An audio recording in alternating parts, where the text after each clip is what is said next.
Hello, Samurai45 here, trying something new. I am going to be doing a dramatic reading of a great story I found on fanfiction.net. This story is called The Mole Pokemon and Digimon Edition by Gomamon. Now, please comment on my video, tell me how I did, but no flaming. Any flamers will be deleted and ignored. Now that we got that out of the way, let the story begin. Standing confidently at the front of a tour bus in his dark navy suit, Yamaki resembled more of an intimidating undercover agent than the friendly face of a reality show host.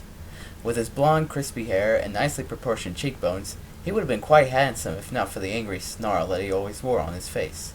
His tiny, evasive eyes stirred behind a pair of black shades as he quietly analyzed the 10 passengers and several discreetly positioned cameramen in the vehicle. Outside of every bus window was a beautiful display of Niagara Falls with all of its magnificent glory. Sounds of the waterfall waves clashing against the jagged cliffs rocks could be heard if one listened very closely. Hundreds of tourists and spectators surrounded the waterfall, either snapping pictures with their cameras or just gazing dreamily at one of the world's 7 wonders. Likewise, the 10 passengers showed far more interest staring at the waterfall in awe than paying any attention to Yamaki. Some players were whispering excitedly with each other about their upcoming adventure, hopefully leading them into even more spectacular locations in Toronto. Two groups of five from the Pokemon and Digimon series will be working together to complete challenges that could earn them to a maximum amount of $1 million. As Yamaki spoke in his loud and demanding voice, the 10 passengers slowly pulled their eyes away from the windows, putting their attention on the reality show host once again. Using their observation skills, the player must try to collect all the possible clues to find out the mole's secret identity. At the end of each episode, the players will have to take a quiz of 10 questions about the mole. The player who answers the least amount of questions correctly will be executed. Who is the mole? Yamaki paused, with 10 unfamiliar faces staring back at him. Welcome to Canada. Let the deceiving begin. At the back of the bus, Tracy Sketchit watched the charismatic host babble on with his next few lines. He tried to listen and take note to what Yamaki was actually saying, for it might be useful in the later phases of the game. But like many others, the giddy excitement of participating in the game made it difficult for Tracy to pay any attention whatsoever. Tracy always thought that reality shows tended to be either too political or too sleazy. The Mole, however, wasn't just any ordinary reality show, it was wholesomely different from Survivor or Big Brother. This game was for intellectuals, full of mental challenges and mind games. The complex concept of the show was very intriguing for the competitive Pokemon watcher. It was Professor Oak who recommended Tracy for the show, boasting about how his faithful assistant would do wonders on a show that dealt with investigative observation. This game was simply made for somebody like Tracy to play, win, and dominate.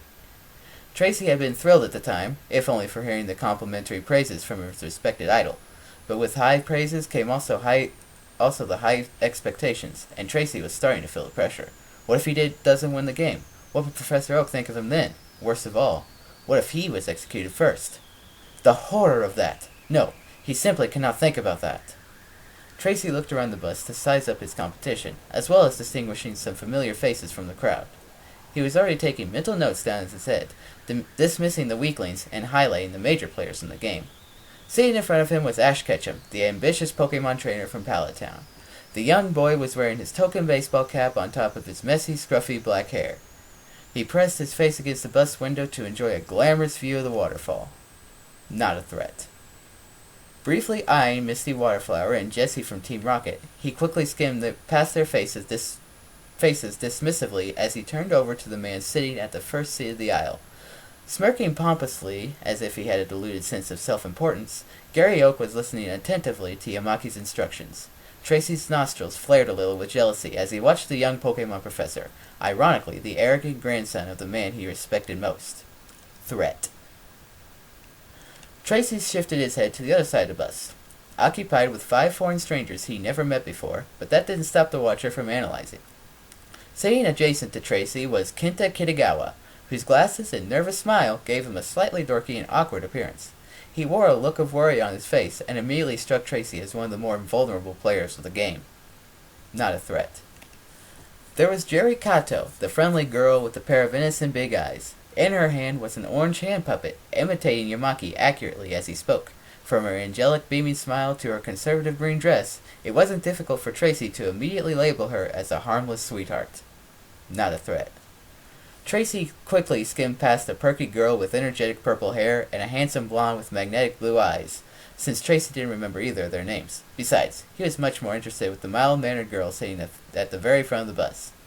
She sat in a strict and uptight manner, using her long attention span to capture every word coming out of Yamaki's mouth. It was hard to capture what Tracy's first impression of Sora Takanuchi was. She was not strikingly beautiful, but there was something very warm and affectionate about her face. Her soft auburn hair rested on her firm shoulders, with tiny delicate curls on its ends. Dressed in a velvet red jacket and a pair of blue jeans, she carried a casual yet trendy in her fashion style that very few people could achieve.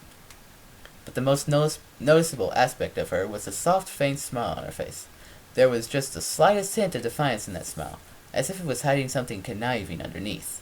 Tracy wasn't the type to draw into quick conclusions, but he knew at that moment he would be keeping a close eye on Sora Takanuchi. She is definitely the mole. After the obligatory instructions were completed, the players were psyched to finally begin the game. The ever-lively Yoli Inui let out an energetic holler as Yumaki announced their first challenge. Your first task is to elect one leader to represent all of you. You have 2 minutes with your decision, declared Yumaki. Ash Ketchum proudly erected his body forward from a lazy slouch. Yumaki asked for a natural leader, and the young Pokemon trader believed he fulfilled all the necessary traits of a great leader. He was not afraid to take risks, and he always put others in consideration before himself. Ash had no question in his mind that he would be selected to be the leader. They'd be stupid not to. It's obvious who should be the leader of this pack, isn't it? Gary asked, carrying a pompous smirk on his face. No, I don't think so, Jesse abruptly cut in. You're definitely not a leader. Not a good leader, echoed Ash. Gary rolled his eyes, shifting his body towards the window once more. He wasn't interested in contributing to the discussion if he was excluded from the spotlight. I know somebody who is responsible enough to be our representative, said Matt Ishida. Ash instantly leapt up from his seat. He didn't wait for Matt to call out his name, because he just knew that Matt was talking about him. Ash, why are you standing up? Misty asked, resisting a strong urge to laugh at her friend. The self-claimed leader scratched his head and looked around at all the blank faces in the bus. He nervously smiled and eventually dropped back into his seat, ignoring the glances of ridicule from the other players. Near the back of the bus, Kenta Kitagawa had sunk uncomfortably into his seat, going quite unnoticed by most of the players. No doubts about it, he wasn't a leader in any shape or form. He lacked the courage and confidence to take the lead. In situations like this, Kenta preferred to be a follower. I nominate Sora. She would make an excellent leader, said Matt. I second that, Yuli agreed with a vigorous nod of her head. Sora would be a good leader. I'm good at reading people, confirmed Tracy, thrusting the third nail into Ash's ego. Just like that, the group unanimously voted Sora to be their leader. The modest teenager felt a faint smile spread across her lips at her new role. First day of the game, and all the players had already put their absolute trust in her. If Sora Takanuchi was the mole, they'd all be toast by now. Aw, thanks guys. I'll try my best, cooed Sora. The bus suddenly halted, and the new leader followed Yumaki off the bus, excited but unsure at the aspects of her new title. Downtown Toronto. This is the eventful quarter of the city where we'll hold our first 3 challenges, said Yumaki, scanning his eyes around at the tall buildings and busy, crowded streets. But before we do anything, I'd like to make an offer to you. A grin slowly emerged on Sora's face. She was always ready for surprises. As the leader, you'll be making some very difficult choices in this game. Right now, I present to you your first decision. Said Yumaki, you may either choose to add $5,000 into the pot, or get 2 bonus points on the quiz. Sora took a glance at the unsuspecting players on the bus, doubtful if they'll ever forgive her if she took the 2 beneficial bonus points on the quiz. It wasn't a popular way to start the game if all the other players hated her guts for choosing selfishly instead of thinking for the rest of the group. She knew the 2 bonus points will almost be like a free pass to the next round, especially when there are 9 other competitors. It would be the smart thing to do, ensuring safety on the first quiz. But on the other hand, Sora felt guilty for letting her team down this early on. After all, they trusted her to be a responsible leader, and she wasn't ready to disappoint her supporters by making such a selfish move. Fickle between her 2 choices, Sora suddenly felt the urge to run up to her boyfriend Matt and ask him to make the decision instead. Let's add the money into the pot. Sora looked at Yamaki for his reaction before continuing. I don't think it's likely I'll be eliminated first, right? Congratulations, Sora. You've added your first batch of money into the pot. 5,000 out of 5,000. Okay, guys, I'm gonna wrap it up here. Again, leave a comment, tell me what you think, but no flaming. Also, feel free to play along with this story and see if you can figure out who the mole is. Until next time, I'll see you guys later.